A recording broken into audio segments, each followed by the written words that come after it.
અમદાવાદથી મારા કોલેજ મિત્રએ ન્યૂઝપેપરની પૂર્તિમાં આવેલા આ ગઢવાલી ચોકલેટના લેખનો ફોટો મોકલી કહ્યું, આ ચોકલેટની રેસીપી બનાવ. બ્રિટિશ જમાનાની દેન કહેવાતી અને અંગ્રેજોની મનપસંદ ઉત્તરાખંડના ગઢવાલમાં 100 વર્ષ પહેલાથી બનતી આવતી અને માત્ર 3 જ શુદ્ધ સ્વરૂપે વપરાતી વસ્તુમાંથી બનતી આ ગઢવાલી ચોકલેટનો સ્વાદ કેવો બનશે ને તે મને પણ નહોતી ખબર.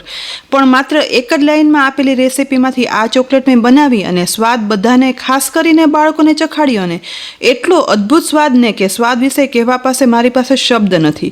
પણ એટલું જ કહીશ કે કોઈ પણ મોંઘી રોયલ ચોકલેટના ટેસ્ટને ટક્કર મારીને તેવી આ ગઢવાલી ચોકલેટ બની.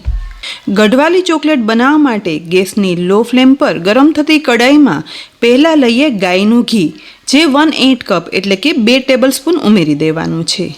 ગરમ થતા ઘીમાં 1 કપ ગાયના દૂધનો શેકેલો મોળો માવો ઉમેરશું અને સાથે 3/4 કપ એટલે કે પોણો કપ બ્રાઉન શુગર ઉમેરવાની છે. બ્રાઉન શુગર એટલે ખાંડનું કુદરતી સ્વરૂપ.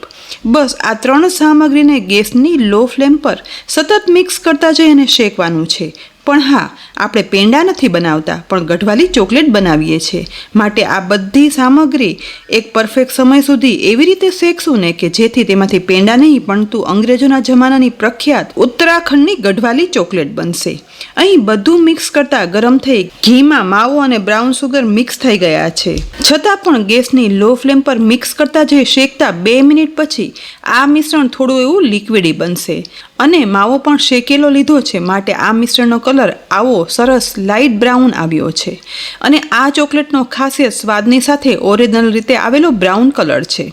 બસ ગેસની લો ફ્લેમ પર અટક્યા વગર સતત આ રીતે ચલાવતા જઈ અને મિક્સ કરવાનું છે, જેથી આ મિશ્રણ કઢાઈમાં જરા પણ ચીપકે નહીં. આ મિશ્રણ આ રીતે મિક્સ કરતા જઈ અને શેકતા હવે ટોટલ 5 મિનિટ થઈ છે અને માવા બ્રાઉન સુગરનું મિશ્રણ થોડું એવું ઘટ પણ થયું છે. તેની સાથે કલર પણ થોડો એવો ડાર્ક આવ્યો છે. પણ ચોકલેટ એટલે શું એવું પૂછીએ ને તો એવું કહેવાય છે કે મોંમાં મૂકતા તે થોડી સોફ્ટ સાથે ફરસી હોય એટલે ટુકડા પણ થઈ જાય અને દાંતમાં ચીપક્યા વગર અદ્ભુત સ્વાદ સાથે મોંમાં ઓગળી જાય અને વારંવાર ચગડવાનું મન થાય એ ચોકલેટ. તો આ મિશ્રણમાંથી બનતી ગઢવાલી ચોકલેટમાં આ બધી જ અનુભૂતિ લાવવા માટે 5 થી 6 મિનિટ સુધી શેકાયેલા માવા બ્રાઉન સુગરના એકદમ સુગંધી સ્મૂધ બ્રાઉન મિશ્રણને ચેક કરવા માટે એક બાઉલમાં પાણી લઈ તેમાં બનાવેલી ચોકલેટનું થોડું એવું મિશ્રણ ઉમેરવાનું છે. બસ તુરંત જ પાણીમાં રહેલું ચોકલેટનું મિશ્રણ જામી જાય છે. પાણીમાં ચીપકતું પણ નથી અને તરત જ હાથમાં લઈને તે ક્યાંય પણ ચીપક્યા વગર ગોળ પણ મળી જાય છે. કોરું પણ થઈ જાય છે અને ટુકડા કરતાં થોડી એવી ચોકલેટની સોફ્ટનેસ સાથે તેમાં તાળ થયા વગર એકદમ સરસ ટુકડા પણ થઈ જાય છે. બસ એકદમ સરસ શેકાય અને પરફેક્ટ ચોકલેટ બન્યાની આ પાક્કી નિશાની છે. બસ હવે માત્ર 10 સેકન્ડ જ વધારે ચલાવી અને મિક્સ કર્યા પછી તુરંત જ આ કડાઈને ગેસ પરથી ઉતારી લઈએ અને જરા પણ સમય બગાડ્યા વગર એક ડીશમાં ઘી લગાવી દઈશું અને પછી બનેલું ચોકલેટનું મિશ્રણ ઠંડુ થઈને એ પહેલા જ ડીશમાં ઉમેરી દેવાનું છે. આ ચોકલેટ જો પરફેક્ટ બની હશે ને વ્યવસ્થિત શેકાઈ ગઈ હશે ને તો તુરંત જ ઠંડી થવા લાગશે. એટલે તવેથા પર ઘી લગાવી મિશ્રણને આ રીતે સેટ કરવાનું છે. આ ચોકલેટ હોવાથી તવેથા પર ચીપકવા પણ લાગશે એટલે ફરીથી તવેથામાં ઘી લગાવી અને સેટ કરતું જવાનું.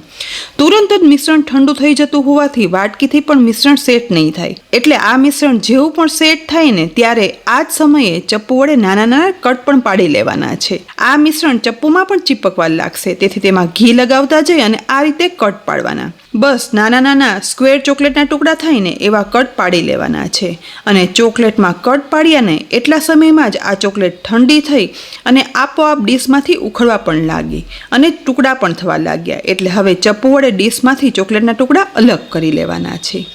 એકદમ સહેલાઈથી અલગ થઈ જતા આ ગઢવાલી ચોકલેટનો સ્વાદ મને પણ નહોતી ખબર કે બન્યા પછી આ ગઢવાલી ચોકલેટ કેવી બની હશે. પણ બનેલી ચોકલેટને હાથમાં લઈ ટુકડા કરતાં એકદમ સહેલાઈથી ટુકડા થઈ જાય તેવી ફરસી બની છે. તેની સાથે જ મોંમાં મૂકતા થોડી એવી સોફ્ટનેસ પણ જરા પણ દાંતમાં ચીપક્યા વગર સ્વાદ તો એકદમ અદ્ભુત. આ સ્વાદ કેટલો સરસ બન્યો છે ને તે કહેવા મારી પાસે શબ્દ નથી. પણ એટલું કહીશ કે કોઈ પણ મોંઘી રોયલ ચોકલેટના સ્વાદને ભૂલી જઈને તેવો આ ગઢવાલી ચોકલેટનો સ્વાદ બન્યો છે. તો એકદમ કુદરતી સ્વરૂપે વપરાતી શુદ્ધ વસ્તુની આ ગઢવાલી ચોકલેટ આ રીતથી બનાવજો અને સ્વાદ તમે ચાખજો, સાથે બાળકોને તો ખાસ ચખાડજો. એ પછી કોમેન્ટ બોક્સમાં લખી કહેજો કે ગઢવાલી ચોકલેટનો સ્વાદ કેવો લાગ્યો. રેસિપી જો ખરેખર ગમી હોય ને ને તો લાઈક કરી અને શેર કરજો, સાથે બનાવજો પણ ખરા. અને અમારી ચેનલને સબસ્ક્રાઈબ કરી બાજુમાં આપેલ બેલ આઇકન પણ પ્રેસ કરી દેજો અને અમારા ફેસબુક પેજને લાઈક કરી અને ફોલો કરજો, જેથી આવી અનેક જૂની નવી ઉપયોગી રેસીપીના અપડેટ્સ તમને તુરંત જ મળે. ફરી મળશું ઉપયોગી રેસીપી સાથે. ત્યાં સુધી આવજો.